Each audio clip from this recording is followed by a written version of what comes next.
Drama की शुरुआत Shao से होती है, जो बता रही होती है कि वो असल में स्निंग फैमिली की रियल वारिस है और वो रीबॉर्न हुई है, पर एक बार नहीं बल्कि 9 बार। और उसकी पिछली 9 लाइफ में उसने हर बार ही अपनी फैमिली को बचाने की कोशिश करी उस फेक वारिस से, जो कि उन्हें मारने की कोशिश करती है, पर वो फिर भी फेल हो गई और उसके फैमिली ने उसे मिसअंडरस्टूड भी करे। तो शाह हमें बताती है कि इस बार उसने डिसाइड कर लिए कि अब वो इस रीबर्थ में ऐसा कुछ भी नहीं करने वाली है और मज़े करने वाली है। वो मज़े में यहाँ डांस करते हुए बैठ जाती है और फिर हमें बताने लगती है कि लेकिन वैसे पता नहीं क्यों इस लाइफ में मेरी फैमिली सारी प्रॉब्लम से खुद ही बच गए और वो लोग पता नहीं क्यों इस लाइफ में मेरा बहुत ही ज़्यादा ख्याल रखते हैं, वो भी कुछ ज़्यादा ही ख्याल रखते हैं। तभी हम देखते हैं कि उसके पूरे फैमिली मेम्बर छुप कर उसे सरप्राइज़ देते हैं।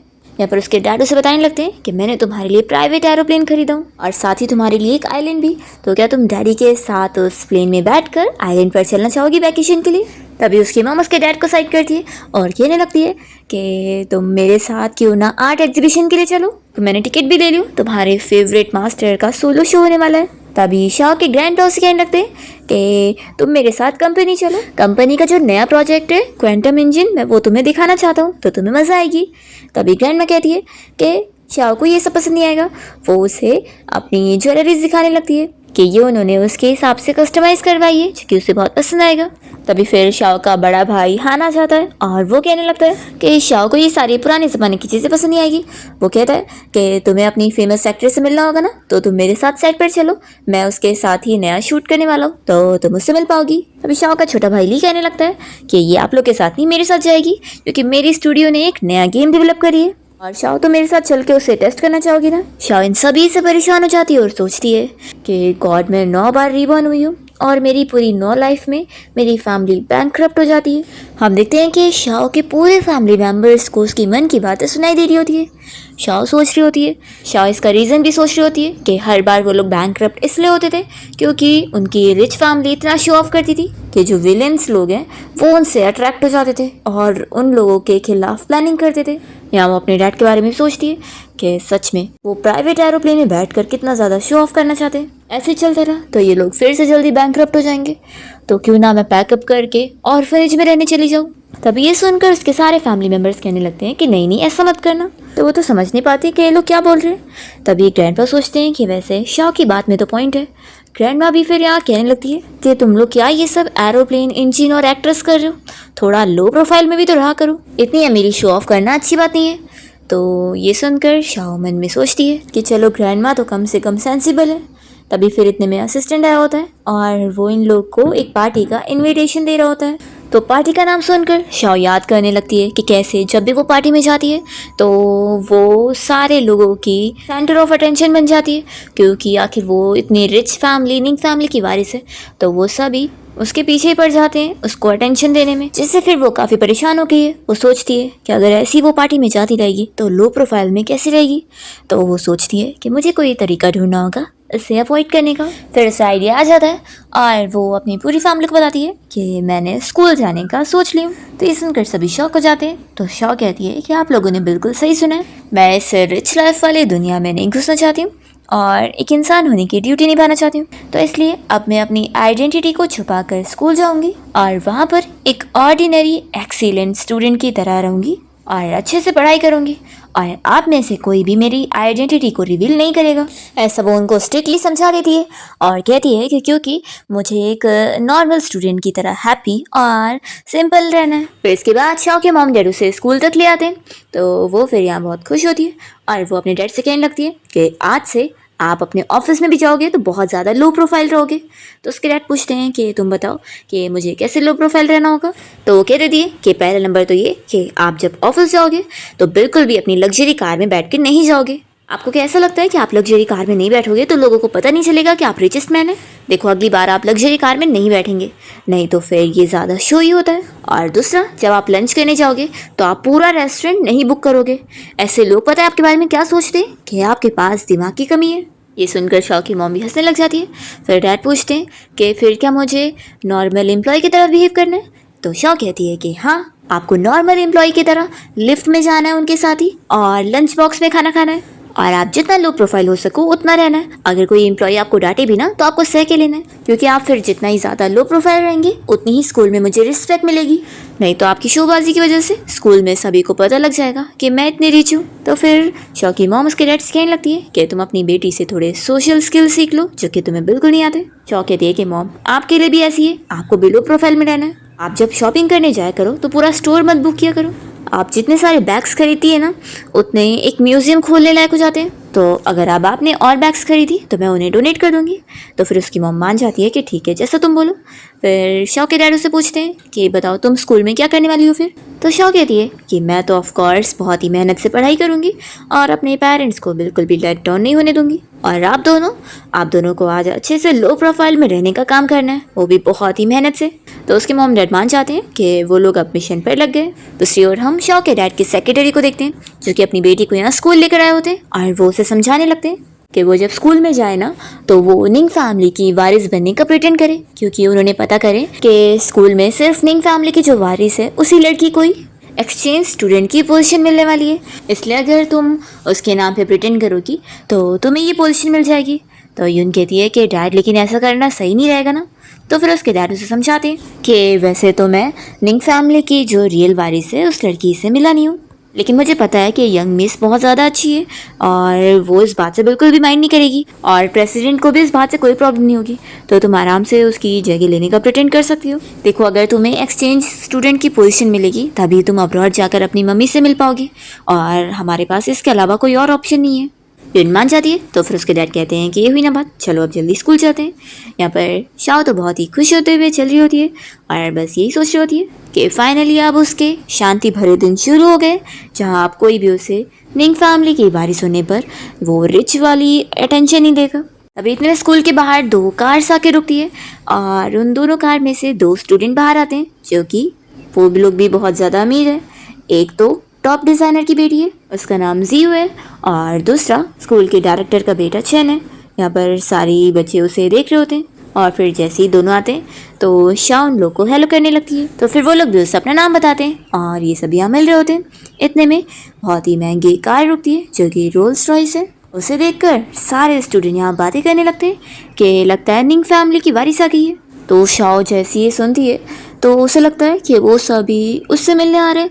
वो यहाँ पर बहुत ज़्यादा अपसेट हो जाती है कि आखिर उसकी आइडेंटिटी लीक कैसे हो गई। पर ये सभी तो उसे छोड़कर उस कार में निकलने वाली लड़की को देख रहे होते हैं जो कि वही सेक्रेटरी की बेटी यून होती है। शाओ यहाँ खुश तो हो जाती है कि यानी मेरी आइडेंटिटी एक्सपोज नहीं हुई, लेकिन वो सोचती है कि मेरी निंग फैमिली में मेरे अलावा और कौन डॉटर है। यहाँ पर यून को सारे बच्चे देखकर खुश हो रहे होते हैं कि निंग फैमिली की डॉटर कितनी ब्यूटीफुल है।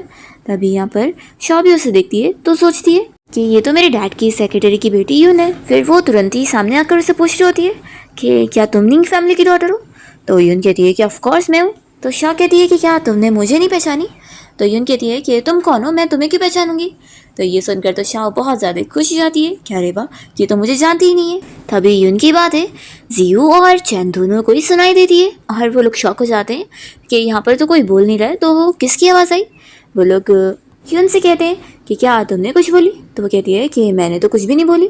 तो लोग सोचते हैं कि शायद फिर हम ही आवाज़ आई है। शाओ तो अपना खुश हो रही होती है और मन में सोच रही होती है कि अब इतनी ब्यूटीफुल लड़की ने मेरी आइडेंटिटी ले ली है तो अब फाइनली कोई भी मुझे नहीं परेशान करेगा, मैं शांति में रह सकती हूँ।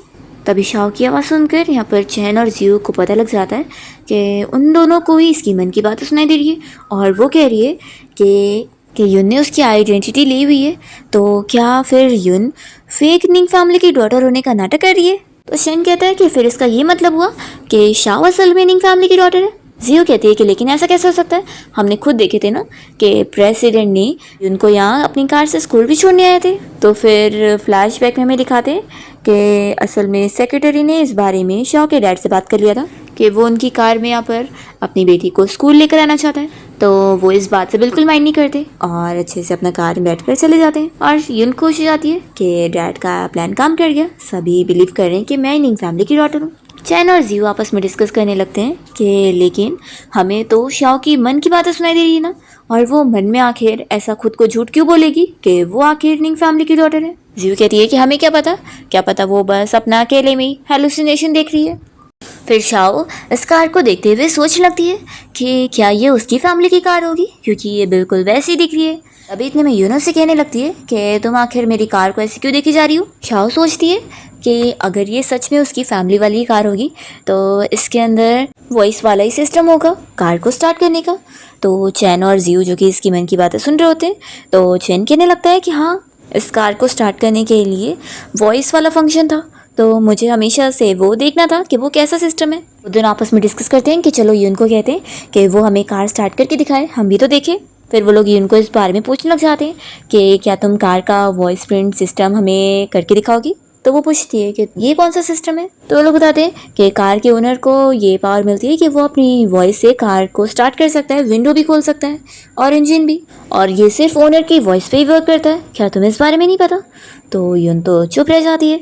तभी शाओमन में सोचती है कि क्या मुझे इससे कुछ हिंट देना चाहिए, क्योंकि अगर ये एक्सपोज हो गई तो फिर मेरे तो शांति भरे दिन यहाँ पर ख़त्म हो जाएंगे। इसकी मन की बातें सुनकर शाओ और जियो फिर से सोचने पड़ जाते हैं कि कहीं अगर ये सच हुआ तो यानी ये यून की कार नहीं है। वो लोगों से पूछने लगते हैं कि अगर ये तुम्हारी कार है तो तुम्हें क्या पता नहीं है। तो यून कहती है कि मुझे पता है, मैं बस भूल गई थी। तो वो लोग खुश हो जाते हैं और कहने लगते हैं कि फिर जल्दी से इसे स्टार्ट करके दिखाओ ना। तो शाओ फिर अपनी आवाज़ में उसे ओपन होने को बोलती है, पर कार कुछ वर्क ही नहीं कर रही होती है। तो ये लोग पूछते हैं कि क्या हुआ है। तो फिर वो बहाना कर लेती है कि मेरे डैड ने बताया था कि ये टेम्परेरीली ख़राब हो गया। तो शाओ सोचती है कि लेकिन डैड ने तो ऐसा नहीं बोले थे कि वर्क नहीं कर रहा है।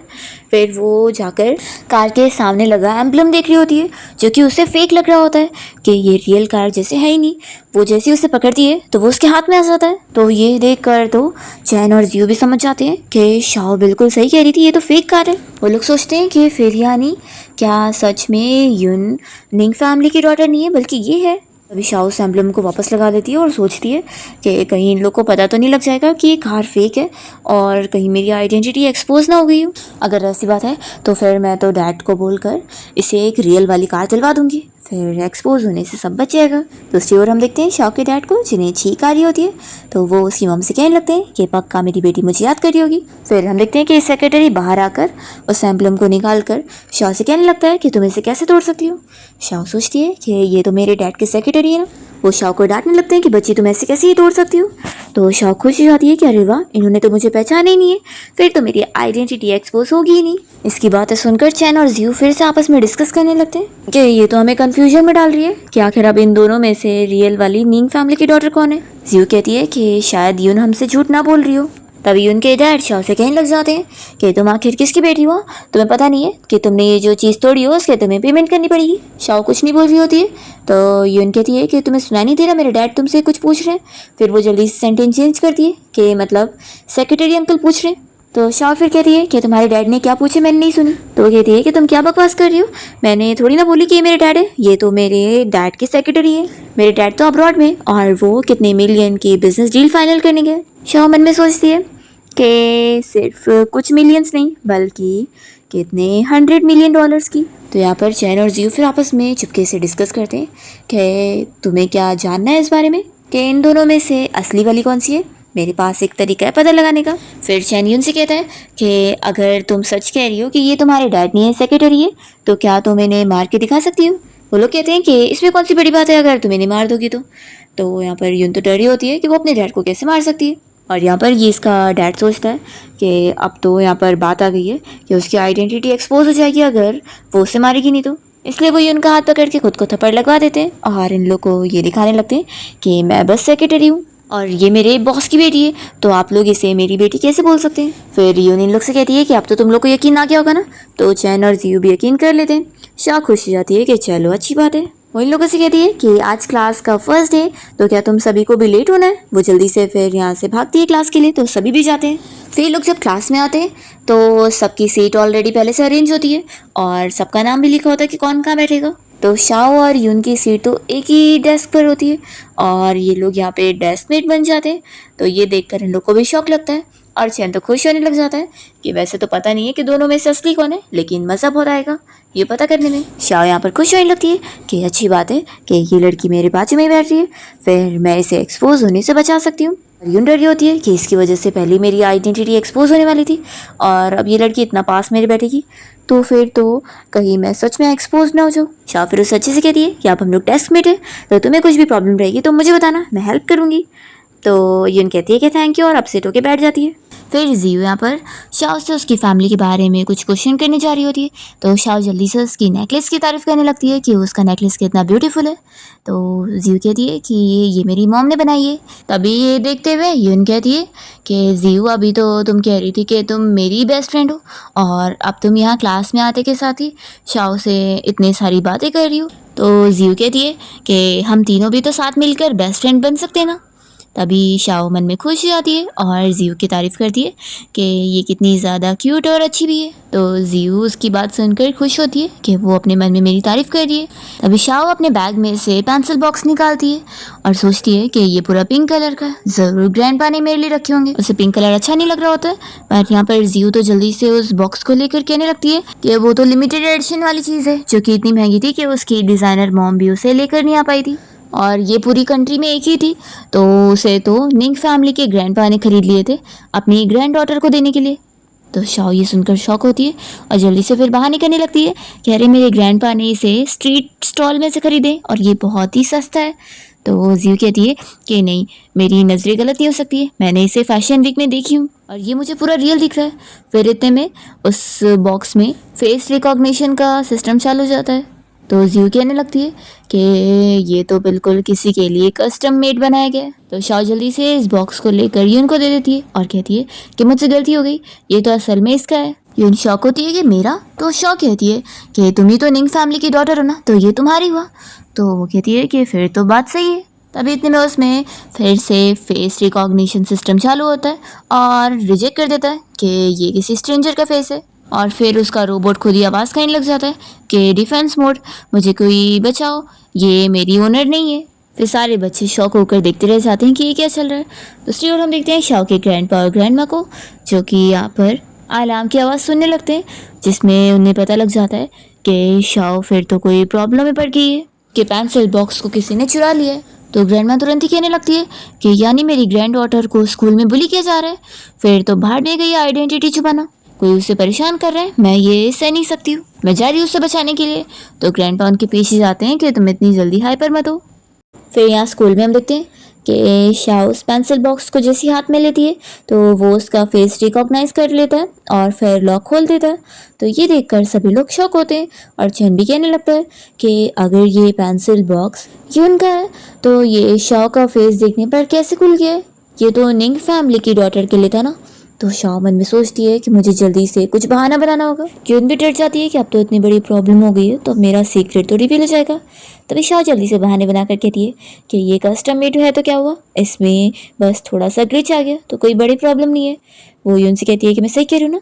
तो यून भी कहती है कि हाँ तुम बिल्कुल सही कह रही हो। फिर चैन उससे पूछ रहा होता है कि अगर ये तुम्हारा है तो क्या तुम अब इसका लॉक वापस से रिन्यू कर सकती हो। तो यून जल्दी से इसे शाओ को गिफ्ट करने लग जाती है कि तुम्हें ये पसंद आया ना, इसे तुम रख लो मेरी तरफ से। तो शाओ सोचती है कि अरे वाह, ये तो मेरी तरफ बहुत ही स्मार्ट है। फिर वो उसकी तारीफ़ करने लगती है कि थैंक यू, तुम कितनी ज़्यादा अच्छी हो।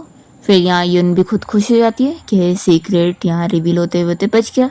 दूसरी तरफ हम देखते हैं कि ग्रैंडमा ने बहुत सारे बॉडीगार्ड्स को इकट्ठा कर ली होती है साथ में स्कूल जाने के लिए। तो तुरंत ही ग्रैंडपा उन्हें रोक लेते हैं कि वो क्या स्कूल में जाकर बड़ा हंगामा करना चाहती हैं। वो मना करते हैं कि अगर ऐसा करोगी तो शाओ को फिर सारे बच्चे आइसोलेट कर देंगे। तो ग्रैंडमा कहती है कि फिर बताओ तुम क्या करें हम। तो ग्रैंडपा कहते हैं कि जो स्कूल के प्रिंसिपल है वो मेरे अच्छे फ्रेंड है, तो मैं उनसे अभी कॉल पर इस बारे में बात करता हूँ। और फिर ग्रैंडपा प्रिंसिपल को कॉल करके उसे डांटने लगते हैं कि मेरी ग्रैंड डॉटर जो कि तुम्हारे स्कूल में पढ़ती है उसका किसी ने पेंसिल बॉक्स चुरा लिया है और शायद उसे बुली कर रहा है। तुमने अगर इस बारे में मुझे ठीक से पता करके इस प्रॉब्लम को सॉल्व नहीं किए ना तो फिर देखना मैं तुम्हारे पूरे स्कूल को ही आग लगा दूंगा। तो प्रिंसिपल तो डर जाते हैं। फिर हम देखते हैं यहाँ क्लास में जहाँ पर चैन जियो से कह रहा होता है कि मुझे शक हो रहा है कि शाओ ही असल में निंग फैमिली की रियल डॉटर है, तुम क्या बोलती हो। तो जियो कहती है कि नहीं, मुझे तो नहीं लगता, क्योंकि अगर ऐसी बात होती तो शाओ अपनी आइडेंटिटी क्यों छुपा रही होती और वो उनकी क्यों हेल्प करती ताकि वो एक्सपोज ना हो जाए। तो चैन कहता है कि फिर वो तो देख लेंगे। तभी इतने में टीचर यहाँ पर आ जाती है और कहती है कि क्लास का टाइम हो गया। फिर सभी बच्चे अपना अपना लैपटॉप निकालने लगते हैं। तो जियो और चैन मिलकर यून का लैपटॉप देख रहे होते हैं। जियो कहती है कि देखो उसके पास एप्पल वाला कस्टम मेड लैपटॉप है, तो निंग फैमिली की डॉटर के अलावा ये किसके पास हो सकता है। चैन कहता है कि अभी रुको, पहले हम लोग शाओ का भी तो देख लेते हैं, मुझे पक्का यकीन है कि उसका भी कस्टम मेड होगा। शाओ बस यही सोच रही होती है कि अब ये कुछ ज़्यादा अमीरों वाला ना निकले। वो फिर देखकर खुश होती है कि लगता है ये नॉर्मल सा लैपटॉप है।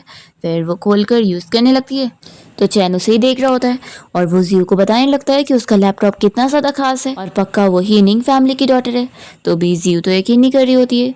फिर टीचर क्लास ख़त्म करके जब चली जाती है तो यूनिस बारे में शाओ से पूछ रही होती है कि उसका लैपटॉप हम सभी से अलग कैसे। तो शाओ कहती है कि ये तो मुझे भी नहीं पता, मेरे भाई ने ही ये मेरे लिए खरीदा है। फिर वो उठा के रखने जा रही होती है तो उसका लैपटॉप नीचे गिरने लगता है। तो जल्दी से चैन उसे पकड़ता है और कहता है कि थोड़ा ध्यान से, ये बहुत ज़्यादा एक्सपेंसिव है। तो शाओ भी खुश हो जाती है कि अच्छा गिरने से बच गया, नहीं तो भाई तो गुस्सा ही हो जाते मुझसे। फिर इतने में चैन यहाँ शाओ का लैपटॉप लेकर इन सभी को बताने लगता है कि वो लैपटॉप कितना ज़्यादा अच्छा है। वो उसकी स्पीड वगैरह भी दिखाता है कि उसमें सारे काम कितने फास्ट हो जाते हैं और ये लैपटॉप असल में रिसर्चर यूज़ करते। वो इस बारे में यून से पूछने लगता है कि तुम्हारा जो सेकंड ब्रदर है वो भी एक रिसर्चर है, तो तुम्हें तो इस लैपटॉप के बारे में पता ही होगा। तो वो कहती है कि नहीं, मुझे नहीं पता। चैन फिर इस बारे में शाओ से पूछ रहा होता है कि ये रिसर्चर वाला लैपटॉप उसके पास कैसे है, क्या उसका भाई ऐसे कुछ काम करता है। शाओ जल्दी से बहाने कर लेती है कि उसके भाई ने ये सेकेंड हैंड कहीं से सस्ते में ख़रीद लाया है। तो फिर चैन जियो से स्लो से बात करता है कि तुम्हें अब यकीन आ गया कि शाओ ये असल में निंग फैमिली की डॉटर है। तो जियो अभी भी नहीं मानती है। पर तभी ये लोग चीज़ नोटिस करते हैं कि यून का जो लैपटॉप है उस पर जो एप्पल का स्टिकर लगा है वो तो असल में फेक है और वो तो असल में पाइनएप्पल स्टिकर वाला कोई लैपटॉप है, जिसके बारे में फिर वो लोग उससे पूछने लगते हैं कि ये तो असली एप्पल वाला है भी नहीं। तो जल्दी से फिर शाओ बहाना करती है कि आखिर वो निंग फैमिली की डॉटर है, उसके घर पे इतने सारे लैपटॉप होंगे तो उसने गलती से दूसरा वाला उठा ले आई होगी। तो यून कहती है कि हाँ तुम सही कह रही हो। चैन और जियो आपस में डिस्कस करते हैं कि दोनों में से पक्का एक तो फेक है। फिर यून इस बारे में सोच रही होती है कि शाओ आखिर उसकी इतनी हेल्प क्यों कर रही है। दूसरी तरफ टीचर यहाँ प्रिंसिपल के ऑफिस में पहुँचती है और कहती है कि आपने मुझे बुलाए। तो फिर वो उसे बताने लगते हैं कि निंग फैमिली ने कॉल करके कंप्लेन करें कि उनकी ग्रैंड डॉटर को कोई यहाँ स्कूल में परेशान कर रहा है और उसका पेंसिल बॉक्स भी चुरा लिए। वो टीचर को दिखाने लगते हैं कि देखो ये पेंसिल बॉक्स है, तुम जाओ पता करो कि निंग फैमिली की डॉटर को कोई बुरी तो नहीं कर रहा है। तो फिर टीचर अपना काम करने जाती है। यहाँ पर हम देखते हैं कि यून अपने डैड को कॉल लगाती है और उनसे कहने लगती है कि डैड अब मुझे और झूठ नहीं बोलना है और मुझे कोई ये निंग फैमिली की बेटी बनने का प्रिटेंड नहीं करना है। तो फिर उसके डैड उसे अच्छे समझाने लगते हैं कि उसे ये करना ही होगा, तभी तो फिर वो अब्रॉड जा पाएगी और अपनी मम्मी से मिल पाएगी। वो उसे कहते हैं कि देखो उस लड़की शाओ को तुम स्कूल से निकलवा दो तो अच्छा रहेगा, फिर कोई भी प्रॉब्लम नहीं आएगी। तो ये कहती है कि लेकिन डैड मैं कोई शाओ को स्कूल से नहीं निकालना चाहती हूँ। तो उसके डैड उसे समझाते हैं कि अभी यही इकलौता ऑप्शन है और उसे ही करना ही होगा। तो फिर कॉल रखने के बाद यून फिर शाओ को देख रही होती है और मन ही मन उसे सॉरी कह रही होती है कि उसे ये ना चाह के भी करना ही पड़ेगा क्योंकि वो अपनी मम्मी को बहुत मिस कर रही है और उसे अपनी मम्मी से मिलने जाना है। और फिर यून क्लास में आने के बाद चुपके से शाओ के बैग में अपना हेयर क्लिप डाल देती है और फिर यहाँ आवाज़ देकर कहने लग जाती है कि मेरी हेयर क्लिप गुम हो गई है। वो डायरेक्ट शाओ के ऊपर इल्ज़ाम लगा देती है कि कहीं तुमने तो नहीं चुरा ली हो, तुम तो मेरे बाजू में ही बैठी हो। इतने में टीचर क्लास में आई होती है और वो ये सुनकर फिर शाओ को डांटने लगती है कि क्या उसने सच में यून की हेयर क्लिप चुरा ली है। तो यून कहती है कि नहीं, मैंने ऐसा कुछ भी नहीं करी हूँ। तो शाओ सोच रही होती है कि मैं बिल्कुल इनोसेंट हूँ और ये मुझे फ्रेम कर रही है। फिर इतने में टीचर उससे बैग मांगती है चेक करने के लिए। तो शाओ तुरंत ही उन्हें अपना बैग दे देती है। तभी टीचर को उसमें से वही पेंसिल बॉक्स मिल जाता है। तो उसे देखकर वो सोचती है कि यानी सच में ये पेंसिल बॉक्स तो चुराया गया था और इसने चुराई है। फिर उन्हें वो हेयर क्लिप भी मिल जाती है। तो टीचर फिर इस बारे में शाओ को डांटने लगती है कि उसने पेंसिल बॉक्स भी चुराई है और ये हेयर क्लिप भी चुराई है। तो तुरंत ही फिर चैन बताने लगता है कि टीचर ये उसने चुराई नहीं है, पेंसिल बॉक्स तो यून ने खुद शाओ को गिफ्ट करी है और हम सब ने ये देखे। तो जियो भी उसका साथ देती है कि हाँ हमने देखे। तभी टीचर तो डांटने लग जाती है और कहती है कि निंग फैमिली ने अपनी ग्रैंड डॉटर यून के लिए कॉल कर रहे थे और इस पेंसिल बॉक्स के बारे में भी पूछ रहे थे, तो तुम ही लोग सोच लो कि ये कितना इंपॉर्टेंट है। तभी फिर हम देखते हैं कि प्रिंसिपल भी यहाँ पर आने के लिए निकलते हैं कि उन्हें सब खुद ही हैंडल करना पड़ेगा। फिर शाओ अपनी तरफ से कुछ बोलती है तो टीचर उसे समझाने लगती है कि उसे यहाँ पर अच्छे से रहना चाहिए और चोरी करने जैसा काम तो बिल्कुल नहीं करना चाहिए क्योंकि ये बहुत गलत काम होता है। वो शाओ से कहने लगती है कि अगर अभी भी तुम सच मान लोगी ना तो फिर तुम्हें स्कूल से नहीं निकाला जाएगा। तभी यून यहाँ पर शाओ की साइड लेने की थोड़ा नाटक करने लग जाती है कि टीचर आप ऐसा नहीं कर सकती, इतने में प्रिंसिपल यहाँ क्लास में आए होते हैं और वो कहने लगते हैं कि यहाँ पर क्या चल रहा है, कोई भी निंग फैमिली की डॉटर को यहाँ स्कूल से नहीं निकाल सकता है। तो ये सुनकर सभी शॉक होते हैं। जीहू और हान इस बारे में फिर सोचने लगते हैं। चैन कहता है कि देखो अब उस वो पेंसिल बॉक्स और वो लैपटॉप दोनों ही ये प्रूव दे रहे हैं कि यही असल में निंग फैमिली की रियल डॉटर है। तो वो जीहू से कहता है कि अब तुम्हें यकीन आया। तो जीहू अभी भी नहीं मानती है और प्रिंसिपल टीचर्स यही पूछ रहे होते हैं कि वो आखिर निंग फैमिली की रियल डॉटर को क्यों निकाल रही है, किसने उसे निकालने की परमिशन दिया। तभी इस बारे में फिर शाओ मन में सोच रही होती है कि ग्रैंडपा जो मेरी साइड ले रहे हैं। शाओ मन में प्रिंसिपल के बारे में सोच रही होती है कि वो यहाँ पर आए क्यों हैं। तभी प्रिंसिपल को भी उसके मन की बातें सुनाई दी जाती है और वो शौक होते हैं कि वो कुछ बोल भी नहीं दिए, फिर भी उसे उनकी आवाज़ आ रही है। वो सोचती है कि कहीं ये मेरी आइडेंटिटी को एक्सपोज ना कर दे। तो फिर यार प्रिंसिपल को कंफर्म हो जाता है कि उन्हें सच में शाओ की मन की बातें सुनाई दे रही है। फिर टीचर यहाँ प्रिंसिपल को बताने लगती है कि शाओ ने युन का वो पेंसिल का बॉक्स चुराई है, आपने तो मुझे देखने भेजा था ना कि निंग फैमिली की डॉटर को कोई बुली कर रहा है। तो प्रिंसिपल ये देखते हैं कि वो पेंसिल बॉक्स तो शाओ के पास ही है और यानी कि उसके ग्रैंडपा को गलतफहमी हुई। वो सोचते हैं कि इसका ग्रैंडपा मुझे डरा रहा था ना कि वो मेरी फिश पॉन्ड को जला देगा, तो लगता है अब उसकी ग्रैंड डॉटर को मुझे थोड़ा डराना चाहिए। तभी यहाँ शाओ तो डिसाइड कर लेती है कि अगर इन्होंने मेरी आइडेंटिटी रिवील करे ना तो मैं ही जाकर इनकी फिश पॉन्ड जलाऊंगी। फिर वो डर जाते हैं कि उन्हें इसका सीक्रेट छुपाने में हेल्प करना होगा। वो यही चाह रही है कि उसकी आइडेंटिटी पता न चले। तभी उनको याद आ रहा होता है कि उसके डैड ने उसे निंग फैमिली की डॉटर बनने का प्रिटेंड करने बोले थे और साथ ही साथ शाओची को भी यहाँ से स्कूल से निकालने के लिए। पर वो सोचती है कि नहीं, मैं शाओ को ऐसे नहीं निकाल सकती हूँ। फिर वो तुरंत ही टीचर और प्रिंसिपल को बताने लग जाती है कि ये पेंसिल बॉक्स भी मैंने इसे गिफ्ट करी थी और ये हेयर क्लिप भी। तो फिर प्रिंसिपल खुश होते हैं कि दोनों ही बच्चे कितने ज़्यादा इंटेलिजेंट है। फिर वो टीचर से बात करते हैं कि अब तो किसी को भी स्कूल से निकालने की ज़रूरत नहीं है ना, किसी ने चोरी किया ही नहीं है, तो ठीक है चलो आप क्लास कंटिन्यू रखो। और वो अपना चले जाते हैं। फिर टीचर भी शाओ से माफ़ी मांग लेती है कि मैंने तो पर गलती से इल्ज़ाम लगाई। शाओ कहती है कि टीचर कोई बात नहीं, वैसे भी मिसअंडरस्टैंडिंग क्लियर हो गई है। फिर वो बहुत खुश होती है कि वो एक्सपोज होने से बच गई। वो इसी बारे में सोचने लगती है कि ज़रूर ग्रैंडपा जो को मेरे ग्रैंडपा नहीं बोले होंगे, तभी तो मेरी आइडेंटिटी लीक होने से बच पाई है। फिर तो यानी ग्रैंडपा कितने रिलायबल है। तभी जियो और चैन इस बारे में डिस्कस कर रहे होते हैं कि आखिर चल क्या रहा है। प्रिंसिपल ने तो इस बारे में बताया ही नहीं कि आखिर दोनों में से असली कौन है, और ये मन में बस बोली जा रही है कि ये एक्सपोज ना हो जाए। तो ये तो कितना बड़ा कन्फ्यूजन है कि दोनों में से असली कौन है। तभी शाओ को उसके पेंसिल बॉक्स में से एक पेंसिल मिलती है, जिसे देखकर वो सोचती है कि उसका कंप्यूटर और ये बॉक्स इतने ज़्यादा एडवांस थे तो क्या पता ये पेंसिल भी एडवांस होगी। पर उसे खोलने पर वो नॉर्मल फील हो रही होती है, तो वो सोचती है कि लगता है ये ऑर्डिनरी पेन है। तब यहाँ पर चैन तो परेशान हो जाता है कि क्या ये मन में थोड़ा कम बातें करेगी, और भी ज़्यादा कन्फ्यूजन हो रहा है इसे। जी कहती है कि तुम्हें जानना है ना दोनों में से असली वाली कौन है, तो मेरे पास एक आइडिया है। फिर वो इसे लेकर यहाँ पर इन दोनों के सामने जाती है और वही उनसे कहने लगती है कि मैंने सुनी थी कि तुम्हारे भाई ने तुम्हारे लिए एक एनिमल फार्म दिया है। शाओ सोचती है कि इसे एनिमल फार्म के बारे में कैसे पता लग गया। फिर जियो और चैन दोनों कहने लग जाते हैं कि हम लोग को तुम्हारे एनिमल फार्म में घूमने जाना है, तो तुम हमें लेके चलो ना वहाँ पर। तो यून तो डर जाती है कि आखिर अब वो इन्हें कैसे हाँ बोले, क्योंकि वो ऐसे लेकर चली जाएगी तो अपने डैड के लिए कहीं कोई प्रॉब्लम ना खड़ी कर दे। वो सोचती है कि लेकिन अगर अभी इन लोग को हाँ नहीं बोलेगी तो ये लोग ऑलरेडी इस पर शक कर रहे हैं। यून डरते हुए फिर इन लोग से कहती है कि पहले मैं अपने डैड से पूछ लेती हूँ, फिर तुम लोग को बताती हूँ। तो शाओ सोचती है कि तो सच में इन लोग को हाँ बोल रही है। यहाँ पर जियो और चैन तो खुश हो रहे होते हैं कि लगता है अब इन लोग का प्लान काम कर रहा है। फिर क्लास के बाद यून अपने डैड को कॉल कर इस बारे में बात करती है कि उसके जो क्लासमेट है वो उस यंग मिस के एनिमल फार्म के बारे में पता करना चाह रहे हैं और वहाँ देखना चाहते हैं। उसके डैड सोचते हैं कि उस एनिमल फार्म का मैनेजर जो है वो तो कभी रियल यंग मिस को देखा भी नहीं है, तो उससे पता भी नहीं चलेगा। वो उनसे कहता है कि ठीक है फिर मैं सब अरेंज कर दूंगा, तुम फिक्र मत करो। शाओ तो यहाँ सोच रही होती है कि मैं बिल्कुल भी एनिमल फार्म नहीं जाऊँगी, वहाँ पर सारे एनिमल्स मुझे जानते हैं, नहीं तो अगर मैं वहाँ गई तो मैं पक्का एक्सपोज हो जाने वाली हूँ और फिर मेरे शांति भरे दिन इतनी जल्दी ख़त्म हो जाएंगे। मैं कोई अपने लिए ट्रबल नहीं क्रिएट करना चाहती हूँ। वो चुपके से यहाँ से जाने लगती है और तभी वो और यून टकरा जाते हैं और यून बहाना करने लगती है कि मुझे ना अपने घर पे जल्दी जाना है, मेरी फिश घर पे इंतज़ार करी होगी। वो बाय बाय करके जाने लगती है, पर जल्दी से चैन और जू दोनों से पकड़ लेते हैं और कहने लगते हैं कि तुम भी हमारे साथ एनिमल फार्म चलो। देखो ये यून निंग फैमिली की डॉटर है और वो बिल्कुल भी माइंड नहीं करेगी, तुम भी चलोगी तो। यून से वो लोग पूछते हैं कि हम लोग सही कह रहे हैं ना, तो यून हाँ ही कहती है कि हाँ मुझे कोई प्रॉब्लम नहीं है।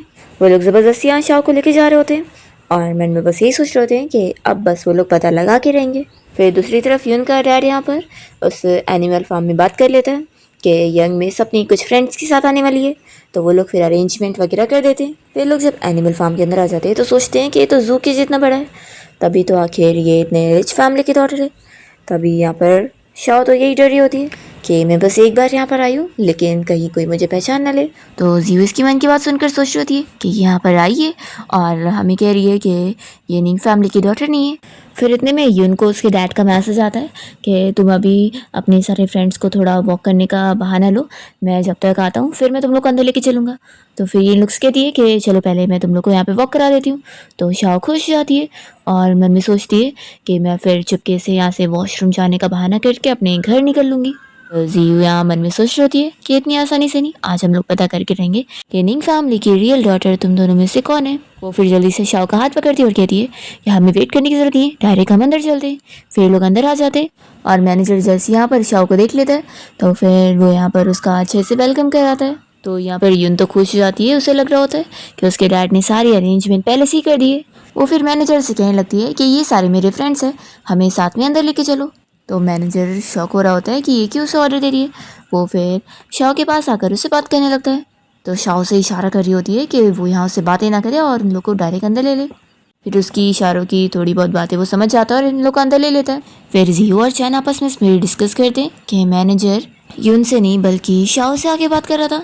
तो फिर चैन कहता है कि लेकिन उसने उसे यंग मिस तो नहीं बोला ना, और हम ऐसे उसकी आइडेंटिटी पर शक कर रहे हैं, तो तुम्हें नहीं लगता कि ये करना सही नहीं है। तो जियो कहती है कि देखो, कोई इंसान तो साथ मिलकर झूठ बोल सकता है लेकिन एनिमल नहीं। एनिमल सिर्फ अपने रियल ओनर से क्लोज बिहेव करते हैं। तो अब हमें पता लग जाएगा कि दोनों में से असली कौन है। जैसे ये लोग एनिमल फार्म के अंदर एंटर करते हैं तो सबसे पहले इन लोग को बहुत सारे एनिमल देखने को मिलते हैं, जिसे देखकर यहाँ पर सभी उसे टच करने के लिए खुश हो रहे होते हैं। और मैनेजर भी कह रहा होता है कि ये एनिमल्स बहुत अच्छे हैं, बिल्कुल भी परेशान नहीं करते। तो शाओ मन में सोचती है कि अच्छा, लास्ट टाइम जब मैं यहाँ पर आई थी तो ये एनिमल कितने गुस्से वाला था और एक स्टाफ को पूरा दूर तक भगा के लेकर गया था। तो चैन और जियो तो डर जाते हैं और उस एनिमल को बिल्कुल भी टच नहीं करते। फिर शाओ इन लोग को बहाने से दूसरे एनिमल्स को भी दिखाने लेकर चलती है। तभी यहाँ पर शाओ का जो डॉग है वो उसे देखकर उसी की तरफ भौंक रहा होता है। तो शाओ मन में सोचती है कि ये मिमी कहाँ से आ गया, अब तो मैं पक्का फंस जाऊंगी। तो फिर जियो और चैन समझ जाते हैं कि ये डॉग का नेम है। फिर वो लोग इस बारे में यून से पूछते हैं कि ये तुम्हारा डॉग है ना, तो इसका नेम बताओ। तभी वो तो फंस जाती है कि इसका नेम क्या होगा। वो बहाना करती है कि इसका नेम जैक है। फिर वो उसे जैक बोलकर बुला रही होती है पर वो उसकी तरफ देख भी नहीं रहा होता है। तभी यहाँ पर शाओ कैसे भी करके मैनेजर को समझा देती है कि वो उसकी आइडेंटिटी को लीक ना करे।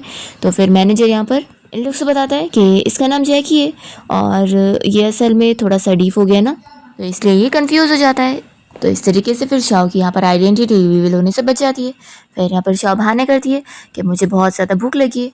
मैनेजर फिर सभी से कहता है कि चलो आप लोग प्राइवेट रेस्टोरेंट में खाना खाने के लिए, और वो शाओ के इशारे पर यून को यंग मिस कहकर बुला रहा होता है। फिर लोग यहाँ प्राइवेट रेस्टोरेंट में आ जाते हैं और चैन तो खुश हो रहा होता है कि कितनी रिच है ये। फिर इन लोग के लिए जो खाना आ जाता है तो उसे देखते हुए यून तो खुश हो रही होती है कि उसके डैड ने इतना अच्छा अरेंजमेंट करवाया।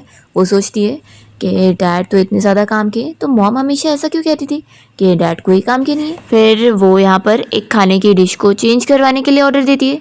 तो जो है शेफ़ यहाँ पर आ जाता है और वो यून को देख कर कहने लगता है कि आपको तो लास्ट टाइम मैंने जो बनाया था वो पसंद आया था। तो ये शौक हो जाती है कि आखिर इसने ये क्या कर दी, अब मैं फंस गई हूँ। यहाँ पर ये तीनों ही शौक हो रहे होते हैं कि शेफ़ यहाँ पर शाओ से क्यों बात कर रहा है। और शाओ मन में सोचती है कि लगता है मेरे शांति भरे दिन इतनी जल्दी ख़त्म। तब यहाँ पर ये तीनों इसी बारे में सोच रहे होते हैं कि शाओ ही इस फैमिली की रियल डॉटर है। अब यून को भी लग रहा होता है क्योंकि वो सारी चीज़ें याद करती है। फिर तभी इतने में शाओ यहाँ पर शेफ से कहती है कि आप मुझे क्यों यंग मिस बुला रहे हो, यंग मिस तो सामने बैठी है। और वो यून की तरफ इशारा करती है। तो शेफ सोचता है कि लगता है यंग मिस अपनी आइडेंटिटी छुपाना चाहती है। तो फिर वो उसके ऑर्डर पर यहाँ पर यून से बात करने लगता है और कहता है कि सॉरी, मुझसे गलतफहमी हो गई थी। और मैनेजर भी फिर उसे स्लो से समझा देता है कि यंग मिस नहीं चाहती है कि उनकी आइडेंटिटी लीक हो, इसलिए अच्छे से नाटक करो। तो फिर वो यून को यहाँ पर कहने लगता है कि आपने जो दूसरी डिश मंगवाई थी मैं अभी मंगवाता हूँ। तो यून खुश हो जाती है कि अरे वाह, डैड ने तो सच में सब अच्छे से अरेंज करे। तभी जियो शेफ को रोक लेती है और कहने लगती है कि आप मुझे ये बताओ कि आपकी यंग मिस का नाम क्या है। तो फिर शाओ तो डर जाती है, पर फिर शेफ कहता है कि असल में उसे नाम नहीं पता है क्योंकि उन लोग को नाम बताया ही नहीं गया, वो लोग सभी बस यंग मिस बुलाते हैं और उन्हें बस इतना ही पता चला था कि यंग मिस यहाँ पर आने वाली है। तो मैनेजर बताता है कि असल में यंग मिस की प्राइवेसी के लिए हमने स्टाफ को उनका नाम नहीं बताया। तो ये सुनकर तो शाओ भी खुश हो जाती है और यून भी। फिर यहाँ जियो और चैन आपस में डिस्कस करने लगते हैं कि फिर आखिर अब हम क्या सोचें। जियो कहती है कि of course Shao he Ning family की रियल डॉटर है, उसकी मन की बातें और एनिमल्स का रिएक्शन इससे तो पता लग ही गया है। चैन कहता है कि लेकिन यहाँ पर सारे लोग तो सिर्फ युन को ही यंग मिस कह रहे हैं और शाओ को नहीं। तो जियो कहती है कि बस अब इस चीज़ की वजह से तो कन्फ्यूजन हो गया। शाओ तो यहाँ पर अच्छे से खाना खा रही होती है और खुश होती है कि अब वो शांति से यहाँ पर खाना खा पा रही है। शाओ सोचने लग जाती है कि जियो अभी थोड़ी देर पहले युन से इस बारे में पूछ रही थी कि वो निंग फैमिली की डॉटर है तो उसे एक्सचेंज स्टूडेंट की पोजीशन मिलेगी, तो वो अब्रॉड में कहाँ जाने वाली है। तो फिर इसका जवाब वो दे नहीं पाई थी और फिर वहाँ पे शेफ आ गया था। अब यहाँ पर जियो सोचती है कि यानी इसने अब्रॉड में स्टडी करने के लिए मेरी जगह ली है। ये सुनते के साथ ही जियो खुश हो जाती है और चैन से कहने लगती है कि तुमने सुना, शाओ ने अभी अपने मुंह से एडमिट कर लिया कि वो ही निंग फैमिली की डॉटर है। तभी शाओ पूछती है कि तुम लोग क्या बात कर रहे हो, मैंने क्या एडमिट कर ली। यहाँ पर यून भी कहती है कि हाँ तुम लोग क्या बोल रहे हो। तो जियो और चैन दोनों मिलकर बहाना करते हैं कि कुछ नहीं, हम लोग तो बस खाने की तारीफ़ें कर रहे थे। फिर यहाँ पर शाओ इस बारे में सोचने लगती है कि ये दोनों सुबह से कितना अजीब बिहेव कर रहे हैं। तभी इस बारे में चैन जियो को समझाता है कि तुम थोड़ा स्लो बोलो, क्योंकि अगर यहाँ पर किसी को भी पता लगेगा ना कि हम लोग को शाओ की मन की बातें सुनाई दे रही है तो लोग हम लोगों को मॉन्स्टर समझ लेंगे और हमें रिसर्च के लिए भेज देंगे। तो फिर दोनों अपना चुप हो जाते हैं। शाओ इस बारे में सोच रही होती है कि अच्छा है यून ने मेरी जगह ले ली है, नहीं तो फिर मुझे अब्रॉड में स्टडी करने के लिए भेज दिया जाता और मेरी वहाँ पे कितनी मिजरेबल लाइफ होती। मैंने सुनी हूँ कि वहाँ पर जाकर फिर मुझे सैलेड खाने पड़ते रोज़, और घर में रहना कितना अच्छा है, यहाँ पर मैं इतने अच्छे अच्छे खाने खा सकती हूँ। तो जियो चैन से कहती है कि तुम्हें क्या लगता है ये अपनी आइडेंटिटी क्यों छुपा रही है, अब्रॉड ना जाने के लिए या अच्छा खाना खाने के लिए। तो चैन उसे खाते हुए देख कर कहता है कि शायद दोनों ही रीज़न होगा। फिर यून जैसी बाहर आती है तो उसके डैड उसे मिल जाते हैं और वो उन्हें बताने लगती है कि उसकी आइडेंटिटी बिल्कुल भी लीक नहीं हुई, और वो अपने डैड को थैंक्स करने लगती है कि उन्होंने सारा अरेंजमेंट इतना अच्छे से करे। तो उसके डैड काफ़ी शॉक होते हैं कि ऐसे कैसे सब अच्छे से किया, उन्होंने तो कुछ अरेंज ही नहीं करे थे। और मैनेजर और शेफ़ तो ऑलरेडी यंग मिस को देख चुके थे, फिर भी उन्होंने पहचाने कैसे नहीं। पर फिर भी वो यहाँ पर मान जाते हैं कि ठीक है अच्छी बात है। फिर हम देखते हैं कि घर पे ग्रैंड माँ और ग्रैंड पा इस बारे में डिस्कस कर रहे होते हैं कि स्कूल में कोई है लड़की जो कि शाओ की आइडेंटिटी लेने की कोशिश कर रही है और शाओ भी उसका साथ दे रही थी। फिर यहाँ पर वो लोग उसकी फिक्र करते हैं कि अभी तक शाओ आई नहीं तो कहीं वो कोई प्रॉब्लम में तो नहीं है। वो लोग यहाँ से निकलने वाले होते हैं, तभी इतने में शाओ घर पे पहुँच जाती है और फिर यहाँ पर वो अपने ग्रैंड पा और ग्रैंड माँ को बताने लगती है कि स्कूल जाकर तो वो कितना ज़्यादा थक गई है, वहाँ पर उसकी आइडेंटिटी भी एक लड़की लेने की कोशिश कर रही थी। तो उसके ग्रैंड पा और ग्रैंड माँ इस बारे में पूछते हैं कि क्या वो यून है। तो शाओ कहती है कि आप लोग को उसके बारे में कैसे पता चल गया। तो फिर वो लोग बताते हैं कि उन्हें प्रिंसिपल ने सब बता दिए। ग्रैंड पा कहते हैं कि मैं भी प्रिंसिपल से बात करता हूँ उस स्टूडेंट को स्कूल से निकालने के लिए। तो शाओ कहती है कि ऐसा बिल्कुल भी मत करना। वो अपने ग्रैंड पा और ग्रैंड माँ को सब बताने लगती है कि अगर वो उसकी जगह नहीं लेगी तो फिर उसे अब्रॉड जाकर स्टडी करना पड़ेगा, और वो अब्रॉड नहीं जाना चाहती है और वो अपने कंट्री में ही रहना चाहती है। वो फिर उन्हें पूरी स्टोरी बताने लगती है कि क्या क्या हुआ था, और वो एक एक करके सारी चीज़ें बता देती है और कह रही है कि वैसे भी ग्रैंड पा और ग्रैंड माँ उसे अगर अब्रॉड में जाके स्टडी करना है और वो पढ़ाई में भी अच्छी है तो क्यों ना मैं उसके साथ फेयर कंपटीशन करूँ। वो फिर फेयर एबिलिटी की वजह से जा सकती है और मुझे इस बात से कोई प्रॉब्लम नहीं है। तो उसके ग्रैंड पा और ग्रैंड माँ दोनों ही मान जाते हैं। फिर हम देखते हैं कि नेक्स्ट डे एग्ज़ाम के बाद रिजल्ट भी आ गया होता है और यून अपने डैड को बताने लगती है कि उसे एक्सचेंज स्टूडेंट की पोजीशन मिल गई है। तो फिर उसके डैड बहुत ज़्यादा खुश होते हैं। तभी इतने में शाओ के डैड भी यहाँ पर उसे लेकर आए होते हैं। तो शाओ को देखकर फिर यहाँ सेक्रेटरी अंकल समझ जाते हैं कि यानी यही प्रेसिडेंट की बेटी थी। फिर उन्हें अपनी गलती रियलाइज़ होती है तो वो उनसे सॉरी कहने लगते हैं, पर यहाँ पर शाओ के डैड कहते हैं कि कोई बात नहीं, और वो तो उल्टा उन्हें कॉन्ग्रेचुलेट करने लगते हैं कि उनकी बेटी ने फुल मार्क्स लेकर आई है। तो उनके डैड कहते हैं कि प्रेसिडेंट आप मुझे यहाँ डांटने नहीं आए। तो वो कहते हैं कि बिल्कुल नहीं, तुम्हारी बेटी ने परफेक्ट स्कोर लेकर आई है और अपनी एबिलिटी के दम पर ही एक्सचेंज स्टूडेंट की पोजीशन जीती है। और फिर उनके डैड शाओ को सॉरी बोलने लगते हैं तो वो कहती है कि कोई बात नहीं है, और वो तो खुश हो रही होती है कि यून की वजह से उसकी इतनी बड़ी प्रॉब्लम हट गई और उसकी आइडेंटिटी रिवील होने से बच गई, और ऊपर से अब उसे अब्रॉड भी जाना नहीं पड़ेगा। फिर शाओ के डैड उसे बताने लगते हैं कि अब वो उसे घर लेके चल रहे हैं क्योंकि उसकी ट्यूटर क्लास के लिए उसे लेट हो रहा है। तो वो ट्यूटर क्लास का सुनकर शॉक होती है। फिर जब वो घर आती है तो उसे पता लगता है कि यहाँ पर उसके भाई की गर्लफ्रेंड आई हुई है जो कि अब उसकी न्यू ट्यूटर भी है, वो अब उसे स्टडी में हेल्प करने वाली है। शाओ उस लड़की को देख के याद करने लगती है कि ये उसे जानी पहचाने लग रही है। उसके मॉम डैड और भाई उसकी मन की बातें सुन रहे होते हैं और तभी फिर मॉम बताने लगती है कि इस लड़की का नाम लेना है, इसने तुम्हारे भाई की जान बचाई है, तो ये उसकी लाइफ सेवर भी है। तो ये सुनते के साथ ही फिर शाओ को समझ आ जाता है कि यानी ये वही है मेरे भाई की फर्स्ट लव, जो कि उसकी झूठी लाइफ सेवर बनने का नाटक कर रही थी। और इसके जाल में फंसने के बाद तो मेरा भाई बर्बाद होने वाला है और ऊपर से ये बिल्डिंग से कूद कर अपनी जान देने वाला है। ये सुनकर मॉम डैड भी शॉक हो जाते हैं। तो मॉम फिर इशारे में ली से बात करने लगती है कि उसने कोई फ्रॉड लड़की को लेकर आ गया। तो फिर वो इशारों में बता रहा होता है कि मुझसे कोई गलतफहमी नहीं हुई है, इस लड़की ने सच ही मेरी जान बचाई है, मैंने इसका जेट पेंडेंट भी देखा था। शाओमन में और चीज़ें सोच रही होती है कि ये बहुत ज़्यादा ख़राब लड़की है, ये मेरे भाई का रिसर्च भी पूरा चुरा के लेके जाने वाली है, जिसकी वजह से मेरे भाई का करियर बर्बाद हो जाएगा, इसलिए तो वो बिल्डिंग से कूदेंगे। तो शाओ की बातें सुनने के बाद ये लोग फिर और सोचने लगते हैं। तभी इतने में जूलिन पूछने लगती है कि क्या तुम्हारी बहन को मैं पसंद नहीं आई, कि मुझे ऐसे गुस्से में क्यों देख रही है। तो ली कहता है कि नहीं, तो ये हमेशा ब्यूटीफुल लड़की को पसंद करती है। फिर जूलिन यही प्लान कर रही होती है कि इस लड़की की यहाँ पर बहुत वैल्यू है ना, इससे लोग बहुत पैम्पर करते हैं, तो मैं भी इसे अपनी साइड ले लूँगी और फिर एक बार मैं इस घर में अपनी जगह बना लूँगी और ली से शादी करने के बाद उसकी वाइफ बन जाऊँगी। तो बस मैं तो मज़े में अपनी लाइफ सेट करने वाली हूँ। फिर मॉम सोचती है कि शाओ जो भी चीज़ें सोच रही है वो हमेशा सच ही होती है। वो सारी पुराने टाइम की चीज़ें भी याद करती है कि जब शाओ कह रही थी कि घर में आग लगने वाली है तो सच में लग गई थी और उसे बहुत सारी चीज़ें पहले से ही पता होती थी। शाओ फिर मन में सोच रही होती है कि वैसे मेरे भाई की वो रियल लाइफ सेवर कौन थी। वो पिछली लाइफ की चीज़ें याद करती है पर सोचती है कि कुछ याद ही नहीं आ रहा है, आखिर मैं 9 बार रीबर्न हो गई हूँ, तो ये चीज़ तो मुझे कभी पता नहीं लगी थी। शाओ यही सोच रही होती है कि इस धोखेबाज लड़की को मुझे कैसे भी करके यहाँ से निकालना होगा। फिर इतने में जूलिन जाकर उसका हाथ पकड़ने आती है कि चलो हम लोग स्टडी करने चलते हैं। तो वो सोचती है कि नहीं, इस धोखेबाज लड़की का मैं हाथ नहीं पकड़ूंगी जो मेरे भाई को नुकसान पहुंचाने वाली है। और वो आगे बढ़ जाती है तो जूलिन इन लोग से कहती है कि मैं जाती हूँ शाओ को ट्यूटर करने। फिर यहाँ पर इस बारे में मॉम डैड ली से पूछते हैं कि शाओ तो कह रही है तुम्हारी रियल लाइफ से है ही नहीं। तो ली बता रहा होता है कि लेकिन जब मुझे इतनी ज़्यादा चोट लगी थी और मेरी आँख खुली तो मेरे सामने यही थी और इसी के पास वो जेट भी था जो कि मैंने देखा था। तो डैड कहने लगते हैं कि लेकिन शाओ कभी गलत हो ही नहीं सकती, अगर वो कह रही है कि इस लड़की के अल्टीरियर मोटिव है तो ज़रूर ऐसी ही बात होगी। तो फिर ली कहने लगता है कि लेकिन डैड उसने कभी ऐसी मेरे से कुछ बात ही नहीं करी और उसके बिहेवियर से मुझे कभी नहीं लगा कि वो मेरा रिजल्ट चुराना चाहती है। और क्या पता, शाओ तो 9 बार लाइफ में रिबॉर्न हुई है ना, तो वो कुछ चीज़ें भूल गई होगी, उसे ठीक से याद ही नहीं होगा। तो डैड उसे चिल्लाते हैं कि तुम्हें अभी भी शाओ के ऊपर शक आ रहा है, उसकी वजह से ही हमारी सबकी जान बची है। तो मॉम कहती है कि एक काम करते हैं, हम लोग उस जूलिन के ऊपर नज़र रखने के लिए लोगों का इंतज़ाम करते हैं, हमें बिल्कुल भी उसे शाओ को हर्ट नहीं करने देना है। अगर हमने ऐसा देखी ना तो वो हमारे हाथों बचने वाली नहीं है। तो ली भी कहता है कि हाँ, अगर उसने ऐसी हरकत करी तो हम उसे नहीं छोड़ेंगे। फिर जब यहाँ जूलिन शाओ को पढ़ा रही होती है तो शाओ तो बस आगे के बारे में सोचने में लगी होती है।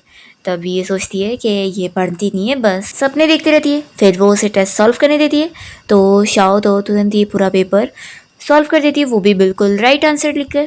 तो जूलिन को ये चीज़ शौक लगती है। यहाँ पर शाओ सोचती है कि मैं ये इतनी बार सॉल्व कर चुकी हूँ कि मुझे अच्छे से याद हो गया है। तभी इतने में लीन लोग को फ्रूट और पानी देने आया होता है। तो शाओ मन में सोचती है कि मेरा ये भाई कितना बड़ा इडियट है जो कि इस लड़की की इतनी ज़्यादा केयरिंग कर रहा है और इतना स्वीट बन रहा है, पर ये लड़की तो बस उसे एटीएम समझ रही है। तो ली तो ये सुनकर शौक हो रहा होता है। फिर यहाँ पर शाओ एक प्लान सोच लेती है जिससे वो इस जूलिन को सबक सिखा सके। तो ली सोचता है कि अब शाओ ने क्या आइडिया सोची होगी। फिर हम देखते हैं कि शाओ ने तो जूलिन को बुली करने का यहाँ पर इंतज़ाम करी होती है और जूलिन जब यहाँ पहुँचती है तो वो उसके जाल में फंस जाती है। और वैसे यहाँ पर फिर वो चेयर पे जब बैठती है तो उसके पूरे कपड़े गंदे हो जाते हैं। ऊपर से वो यहाँ शाओ के बिछाए हुए नकली कीड़े देख के डर जाती है और नीचे गिर जाती है। तो शाओ हंसने लगती है। इतने में यहाँ पर फिर बाकी फैमिली मेम्बर्स आ जाते हैं और वो लोग पूछते हैं कि क्या हुआ है। तो जूलिन बिल्कुल भी शाओ को ब्लेम नहीं करती है और अच्छी बनने का नाटक करते हुए कहती है कि शाओ बस उसके साथ मजाक कर रही थी। तो शाओ मन में सोचती है कि तो कितनी ज़्यादा चालाक है, मैं तो ये राउंड हार गई। फिर यहाँ पर उसकी मॉम जूलिन को लेकर जाती है कि चलो तुम अपना ड्रेस चेंज कर लो। फिर शाओ अपने भाई ली से कहने लग जाती है कि मुझे वो लड़की बिल्कुल पसंद नहीं है और मैं नहीं चाहती कि वो मेरी टीचर बने। तो ये कहता है कि तुम ऐसा उसके साथ अच्छा नहीं कर रही हो। तो शाओ मन में सोचती है कि लगता है ये चाहते हैं कि इनका रिसर्च वो चोरी करके एक बार लेके चले जाए और इनकी लाइफ और करियर पूरे सबको बर्बाद कर दे। शाह फिर यहाँ से गुस्सा होकर चली जाती है और वो इसी बारे में सोच रही होती है कि अगर मुझे मेरे भाई की रियल लाइफ सेवर मिल जाएगी तो ही फिर मेरे भाई बिलीव करेंगे, नहीं तो ऐसे नहीं। और तभी वो यहाँ एक मेट से टकरा जाती है जिसका नाम जिया है। वो सोचती है कि ये असल में उसके भाई ली की क्लासमेट भी रह चुकी है, पर क्योंकि उसकी फैमिली सिचुएशन ठीक नहीं थी तो फिर उसे काम ढूंढना पड़ा और वो हमारे घर में मेड बन गई। फिर वो जिया से बहुत अच्छे से बात करने लगती है और कहती है कि सिस्टर, आप मेरे भाई की क्लासमेट ही हो ना, तो आप मुझे यंग मिस मत बुलाओ, आप मुझे मेरे नाम से बुलाओ। तो जिया कहती है कि ठीक है, और वो शाह से पूछती है कि तुम्हें कुकीज़ खाना है, मैं तुम्हारे लिए लेकर आती हूँ। तो शाह सोचती है कि काश यही मेरे भाई की लाइफ सेवर हो तो कितना अच्छा हो। फिर जब जिया अंदर आकर कुकीज़ उठा रही होती है तभी उसे जुलिन देख लेती है और कहने लगती है कि तुम यहाँ पर क्या कर रही हो। फिर फ्लैशबैक में हम देखते हैं कि ये दोनों तो बहुत ही अच्छी फ्रेंड्स होती है और आपस में कहीं साथ में घूमने गई होती है। तभी इन लोग को यहाँ पर ली मिल जाता है जिसके पीछे गुंडे पड़े हुए थे और वो लोग ने उसे थोड़ी बहुत चोट पहुँचा दिए होते हैं। तो यह जल्दी से ली को बचाने जाती है। जब वो उन गुंडों को भगाने के लिए वहाँ से चली जाती है तो इसी बात का फ़ायदा उठाते हुए जूली उसकी जगह ले लेती है और उसका जेट पेंडेंट यहाँ पर अपने हाथ में लेकर उसके नाम से प्रिटेंड करती है कि उसने ही इसे बचाई है। तो ली जब देखता है तो यकीन कर लेता है। असल में शाओ जो कि ली को लाइक करती थी इसलिए ही उसने उस दिन उसकी जान बचाई थी। और उस इंसिडेंट के बाद वो जब एक दिन यहाँ उसके घर पे उसे कुछ होमवर्क के बारे में पूछने आती है तो वो यहाँ जूलिन को देख लेती है और उसे पता लगता है कि वो तो अब ली की गर्लफ्रेंड बन चुकी है। तो ये चीज़ बहुत शॉकिंग लगती है। फ्लैशबैक ख़त्म होता है और जूलिन अब उसे धमकी दे रही होती है कि तुम क्या यहाँ मेरे बॉयफ्रेंड को मुझसे छीनने आई हो, जाओ यहाँ से। तो जिया बताती है कि मैंने ऐसा कुछ भी नहीं करी हूँ, मैं तो बस यहाँ पे जॉब करती हूँ। तो भी जूलिन से बातें सुनाई जा रही होती है। तभी जिया अपना जेट पेंडेंट देख लेती है और कहती है कि मेरा जेट पेंडेंट तुम्हारे पास कैसे। तो जूलिन यहाँ साफ मना करने लग जाती है कि ये तुम्हारा नहीं है, ये बचपन से मेरा जेट पेंडेंट है। तो जिया कहती है कि तुम कितना बड़ा झूठ बोल रही हो। वो उसे लेने की कोशिश करती है तो यहाँ पर इन लोग के बीच में फाइट शुरू हो जाती है। तभी यहाँ पर जूलिन तो जिया को नीचे धकेल देती है। तभी यहाँ पर शाओ आकर ये देख लेती है और वो जूलिन को चिल्लाती है कि वो उसकी सिस्टर जिया को बुली कर रही है।